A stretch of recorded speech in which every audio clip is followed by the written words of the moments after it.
Here is part 2 of the Heil PR-30 versus EV RE20 video. I'm doing this because I don't think I gave the Heil a fair shot in that last video because I was talking a bit off axis on it. I had that Audio-Technica condenser right in the center, so the mics were kind of angled at my mouth.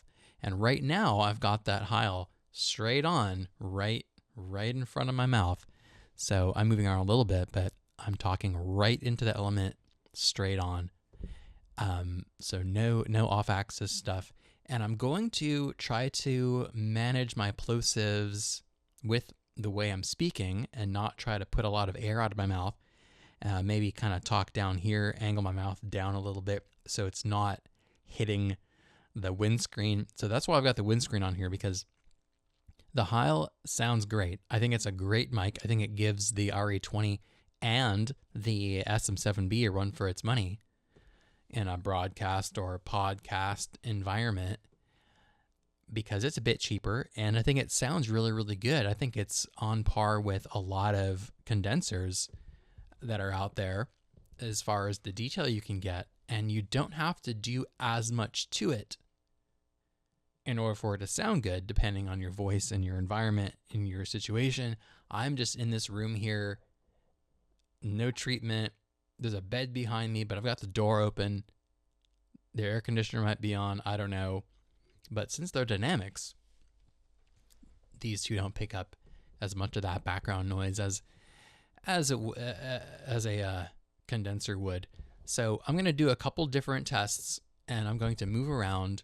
I'm going to do the same thing on the RE20. So I've been on the PR-30 this whole time up till now.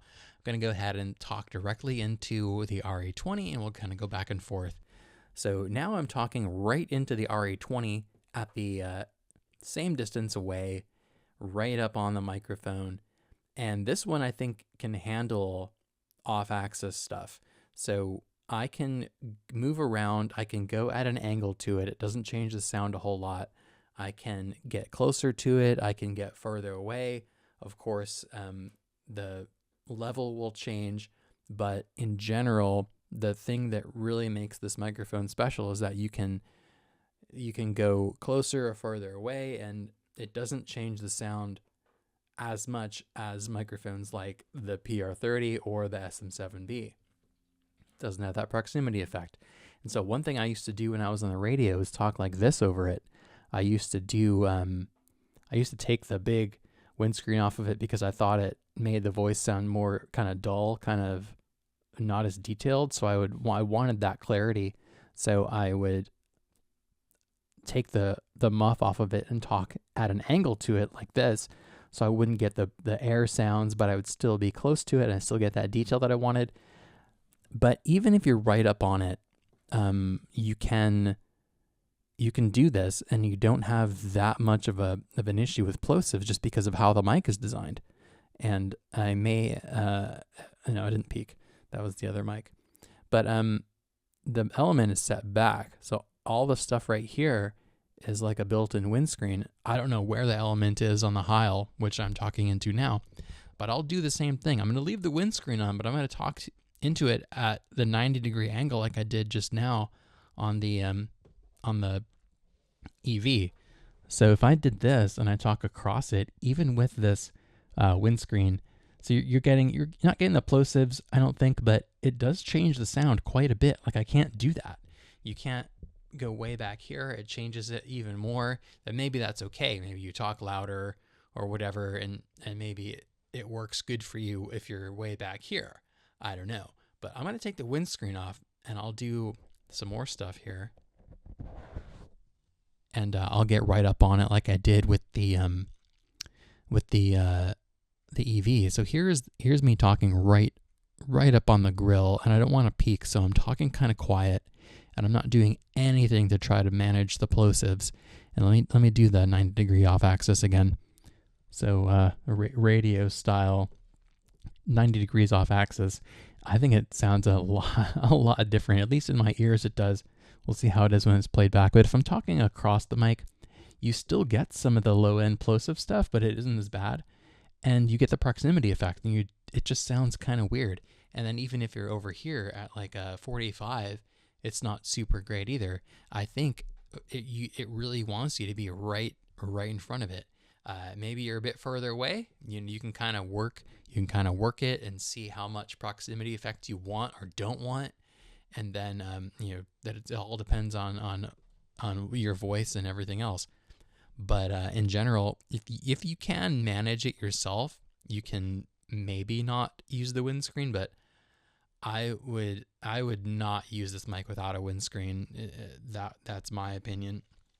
I would always have it on there because you'll still get some plosives if you're not actively trying to manage that with the way you speak. So that's just my take on this mic. I think it's an awesome microphone, but it has some shortcomings. But as long as you are operating it in a way that it wants you to, you're going to be good. I'm going to put the windscreen back on. And even with the windscreen, I think those plosives can still come through, even if you're doing your best to avoid it.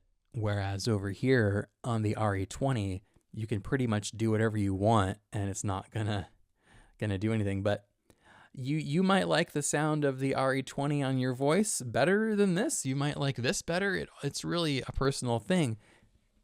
And then it just comes down to price and everything else. There's so many different variables when it comes to choosing a microphone, but you have a lot more freedom of moving around wherever you want with the RE20. But then you might not like how it sounds, and you might like the more bright kind of the dip that this thing has versus the sound that this has.